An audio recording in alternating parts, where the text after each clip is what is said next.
Қымбатты оқушылар, біз саңырауқұлақтар туралы сабағымызды ары қарай жалғастырамыз. Қазіргі өтетін сабағымыз ашытқы саңырауқұлақ, немесе бір жасушалы саңырауқұлақ. Ашытқы саңырауқұлағы бір жасушалы саңырауқұлаққа жатады. Себебі оның денесі бір жасушадан тұрады. Жіпшелері болмайды. Жасушасының пішіні дөңгелек немесе сәл сопақша болады. Сыртында қабықша, ішінде цитоплазма, бір ядро және вакуолі бар. Бір жасушадан тұрса да барлық тіршілік қасиеттеріне ие. Яғни көбею, қоректену, зат алмасу, шығару, барлық қызметтерге ие болады.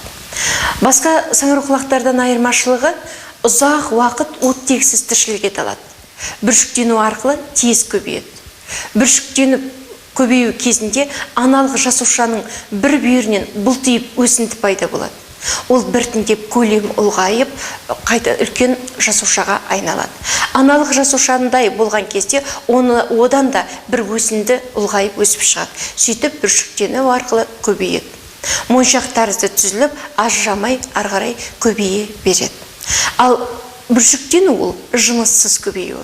Ал жынысты көбею кезінде екі өсінді жасушасы қосылады.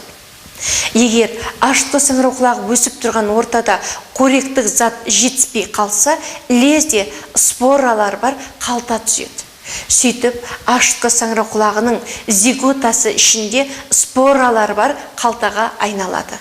Қоректік ортада қант көп болса, қантты спиртпен көмірқышқыл газына айналдырып, дереу ашыту әрекетін туғызады. Сондықтан ашыту саңырауқұлағы деп аталады.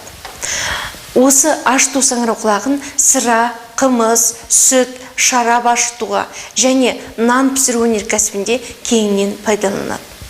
Нан пісірген кезде, тәтті тағамдар өнеркәсібінде пайдаланғанда ашытқы саңырауқұлағы қамырдағы қантты ыдыратады. Сөйтіп, спирт пен көмірқышқыл газын түседі. Көмірқышқыл газы ашыған қамырдағы көпіршіктерді толтырып тұрады. Соның нәтижесінде қамыр ашиды. Ашытқы саңырауқұлағын кейде қантты саңырауқұлақтар деп те атайды. Ол аскомицеттер класына жатады.